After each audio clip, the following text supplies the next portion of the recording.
విద్యార్థులు ఎంతోమంది నేతలు బలిదానాలతో తెలంగాణ వచ్చింది. దానిలో కూడా ఒక కారకులు కేసీఆర్ని ఏమి తక్కువ చేసే ఉద్దేశం మనకైతే లేదు. కానీ ఆ తర్వాత పరిణామాలు ఏంటో మనకు తెలుసు. ఆ తర్వాత మొదటి 5 సంవత్సరాల తర్వాత 5 సంవత్సరాలు ఒక కుటుంబ పార్టీగా ముద్ర వేయించుకున్న కేసీఆర్ ఆఖరికి తన యొక్క స్థానాన్ని కూడా పోగొట్టుకోవడం జరిగింది. సీఎం పదవి నుంచి ఆయన ప్రభుత్వాన్ని గద్దె దింపేశారు ప్రజలు. ఆ తర్వాత రాజకీయాల్లో సెన్సేషన్గా ఉన్న నీతి నిజాయితీకి నిదర్శనంగా పేరు తెచ్చుకుని వాగ్ధాటిగా సూటిగా మాట్లాడి అవసరమైతే మాయల మరాఠీ లాంటి గారడీలు చేసే కేసీఆర్ లాంటి మాటలను కూడా ఢీకొట్టి ఎదురొడ్డి నిలిచి తొడగొట్టి సీఎం మరి ఇప్పుడు ప్రస్తుతం ఉన్న సీఎం రేవంత్ రెడ్డి మరి ఆయన సీఎం అవడం జరిగింది. కాంగ్రెస్ ప్రజాప్రభుత్వాన్ని స్థాపించడం జరిగింది. ఇదంతా మనకు తెలుసు. అయితే ఎన్నికల్లో కూడా కాంగ్రెస్ పార్టీ తన హవా కొనసాగిస్తూనే ఉంది అనుకోవాలి. ఎందుకంటే మొన్న జరిగిన ఉప ఎన్నికలు కావచ్చు, అక్కడక్కడ ఎక్కడైతే జూబ్లీహిల్స్లో ఉప ఎన్నికలు కావచ్చు, జరిగిన ఉప ఎన్నికల్లో కూడా విజయ డంకా మోగించి కాంగ్రెస్ పార్టీ ముందుకు వెళ్ళటంలో సీఎం పాత్ర చాలా చాలా కీలకమని చెప్పుకోవాలి సీఎం రేవంత్ రెడ్డి. అదేవిధంగా ఈ రోజున సర్పంచ్ ఎన్నికలకు కూడా ముహూర్తం ఖరారు అయిపోయిన వేళ మరి సీఎం రేవంత్ రెడ్డి మరి ఈ జిల్లాల పర్యటనలో ఎక్కడైతే ఈ ముఖ్యమంత్రి రేవంత్ రెడ్డి జనంలోకి వెళ్తున్నారు, ఆయన 2 ఏళ్ల విజయాలు 3 ఏళ్ల ప్రణాళిక, నేటి నుండి పట్టణ బాట, అటు ప్రగతి మంత్రం ఇటు పంచాయతీ గెలుపు తంత్రం. ఒకవైపు ప్రగతి తంత్రం, రెండో వైపు పట్టణంలో పంచాయతీలో గెలుపు తంత్రం. పంచాయతీలో గెలవాలి అంటే ప్రజలకి ప్రగతిని వికాసాన్ని చూపించాల్సి ఉంటుంది. ఏ రాజకీయ పార్టీ అయినా ఏ జనాలైనా అప్పుడు మాత్రమే ప్రజలు నమ్ముతారు. వాళ్ళు నమ్మినప్పుడు మాత్రమే ప్రజలు ఓటేస్తారు. ప్రభుత్వం ఏదైనా పని చెయ్యకపోతే ఎటువంటి పరిస్థితుల్లో ప్రజలు ఓటు వెయ్యరు. అది అధికార పక్షమైన విపక్షమైన. అధికారంలో పక్షంలో ఉండి కూడా ఓడిపోయి ప్రతిపక్షానికి ఓట్లేసి గెలిపించిన ప్రజలు కోకొల్లలుగా ఉన్నారు. కానీ మరి రేవంత్ రెడ్డి విషయంలో మాత్రం అలా జరగడం లేదు. ఎందుకంటే ప్రజలు చాలా చాలా చాలా బలంగా నమ్ముతున్నారు రేవంత్ రెడ్డిని. తెలంగాణ యొక్క అభివృద్ధిని ముందుకు తీసుకెళ్లే దిశలో మరి ఆయన తనదైన శైలిలో ముందుకు దోసుకుపోతున్నారు అనుకోవచ్చు. హైడ్రా తీసుకొచ్చిన కొత్తలో కొంతమంది అభ్యంతరం చెప్పినప్పటికీ ఈ రోజున ఎంతోమంది కబంధ హస్తాల్లో మరి ఎన్నో భూములు ఉండిపోయినాయి.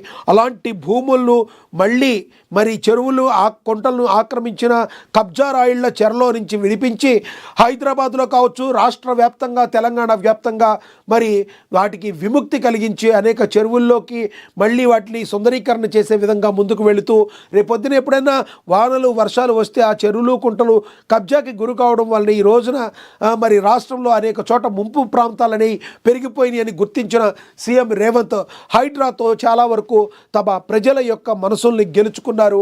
అదేవిధంగా సాఫ్ట్వేర్ కంపెనీలను ఎన్నో తీసుకురావడంలో రావచ్చు తెలంగాణ రాష్ట్రానికి. మరి ఐటీ శాఖ మంత్రి దిద్దుల శ్రీధర్ బాబు వీళ్ళందరూ కలిసి రాష్ట్రాన్ని ముందుకు ప్రగతి పథంలో నడిపిస్తున్నారని ప్రజలైతే చాలా బలంగా నమ్ముతున్నారు. హుస్నాబాద్ ఉమ్మడి కరీంనగర్ జిల్లా పర్యటన డిసెంబర్ 3 మధ్యాహ్నం 2 గంటలకు కార్యక్రమాలు.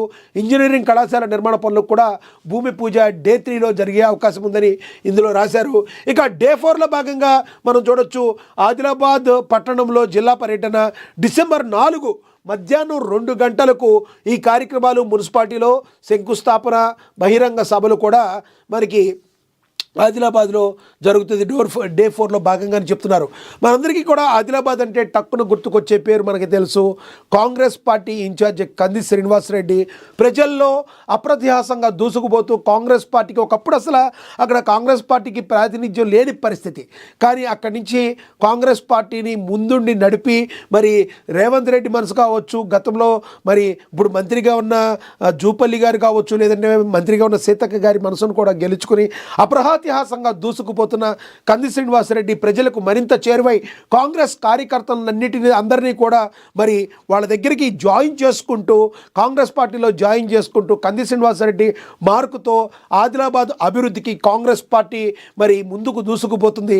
ఇలాంటి సమయంలో మరి పంచాయతీ ఎలక్షన్ల మీద దృష్టి పెట్టిన కాంగ్రెస్ పార్టీ మరి రేవంత్ రెడ్డి పర్యటన ద్వారా తద్వారా మరింత బూస్టప్ ఎదురై మరి ఆదిలాబాద్లో గ్రామ పంచాయతీల్లో విజయమే లక్ష్యంగా మరి ముందుకు దూసుకుపోతుంది కాంగ్రెస్ పార్టీ. ఇక నర్సంపేట ఉమ్మడి వరంగల్ జిల్లా పర్యటనలో డిసెంబర్ 5న మధ్యాహ్నం 2 గంటలకు ఈ కార్యక్రమాలు ఇంటిగ్రేటెడ్ పాఠశాల శంకుస్థాపన బహిరంగ సభ కూడా డే 5న జరిగే అవకాశం కనబడుతుంది. ఇక డే 7 సిద్దిపేట ఉమ్మడి మెదక్ జిల్లా పర్యటనలో డిసెంబర్ 7న మధ్యాహ్నం 2 గంటలకు కార్యక్రమాలు 300 కోట్ల అభివృద్ధి పనులకు భూమి పూజ చేశారు. డే 7 ఇది లాస్ట్. మనకి కనిపించినవన్నీ ఒక్కొక్కటి చదువుకుంటూ వెళ్తున్నాం, ఒక ఆర్డర్లో రాలేదని ఎవరు కూడా ఏం అనుకోవాల్సిన పరిస్థితి లేదు. ఇక సిద్దిపేట ఉమ్మడి మెదక్ జిల్లా అనేది మనకు తెలుసు. సిద్దిపేట ఎవరికి అనేది బీఆర్ఎస్ పార్టీ ప్రజెంట్ ఉన్న లీడర్ ఎవరైతే హరీష్ రావు ఉన్నారో ఆయనకి ఒకప్పటి నుంచి కంచు కోటగా అని చెప్పుకుంటూ ఉంటారు సిద్దిపేటలో. అదేవిధంగా అప్రత్యాశ విజయాలు కూడా సాధించారు ఆయన.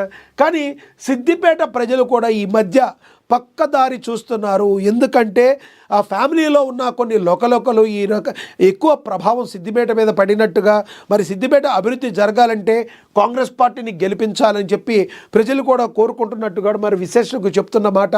రానున్న రోజుల్లో సిద్దిపేటలో కూడా విజయాన్ని గ్రామ పంచాయతీలు ఎగరేసుకుపోవడంలో కాంగ్రెస్ పార్టీ బలంగా ప్రయత్నిస్తుంది.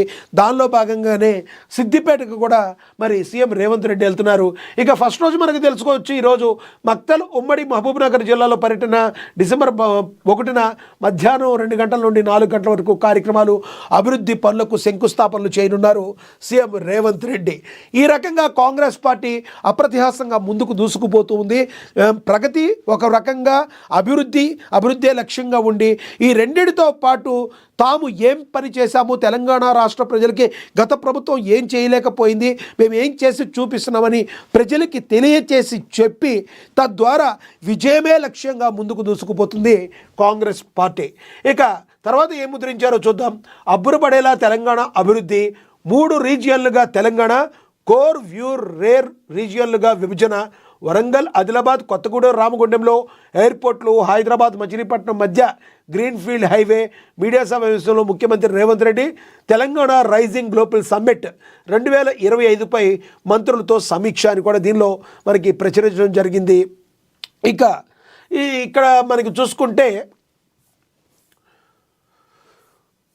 నిత్యం మారణ హోమం అని కూడా ఇక్కడ ప్రచురించడం జరిగింది. ప్రతిరోజు 22 మరణాలు, మృత్యుకు మామూలు అయిపోయిన రోడ్లు. 2025 నవంబర్ వరకు 8,000 ప్రాణాలు బలి. డ్రైవర్ల నిర్లక్ష్యంతో 85% ప్రమాదాలు. మెట్రో ప్రాంతాల్లో 60% మరణాలు. అధికంగా బలవుతున్నారు. 18 నుంచి 35 ఏళ్ల లోపు వారే అధికంగా బలవుతున్నారు. నల్గొండ నుంచి